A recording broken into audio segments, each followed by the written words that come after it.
എറണാകുളം കോതമംഗലത്ത് കാട്ടാന ആക്രമണത്തിൽ കൊല്ലപ്പെട്ട എൽദോസ് വർഗീസിന്റെ കുടുംബത്തിന് നഷ്ടപരിഹാര തുക കൈമാറി. സംസ്ഥാന സർക്കാർ പ്രഖ്യാപിച്ച തുകയിൽ ആദ്യ ഗഡുവാണ് കുടുംബത്തിന് കൈമാറിയത്. കാട്ടാന ശല്യത്തിന് പരിഹാരം കാണുന്നതിനായുള്ള ട്രഞ്ച് നിർമ്മിക്കുന്നതിനുള്ള സർവേ നടപടികളും ഇവിടെ പുരോഗമിക്കുകയാണ്.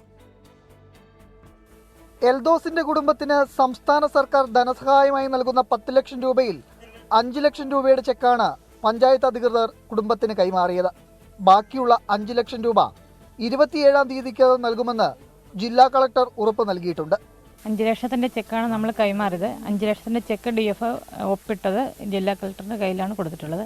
അതിന് 27-ാം തീയതിക്കുള്ളിൽ നടപടി സ്വീകരിക്കാമെന്നാണ് ജില്ലാ കളക്ടർ അന്ന് പറഞ്ഞിട്ടുള്ളത്. കാട്ടാന ആക്രമണം രൂക്ഷമായ പിണവൂർക്കുടി മേഖലയിൽ ട്രഞ്ച് നിർമ്മാണത്തിലുള്ള സർവേ നടപടികൾ തുടരുകയാണ്.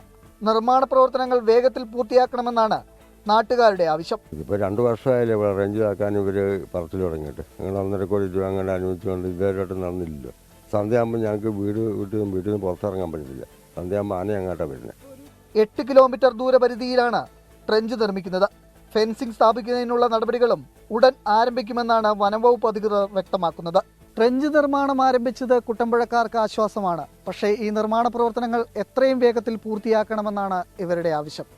MD അധീഷിനൊപ്പം കുട്ടമ്പുഴയിൽ നിന്ന് എബിൻ ജോസ്, 24.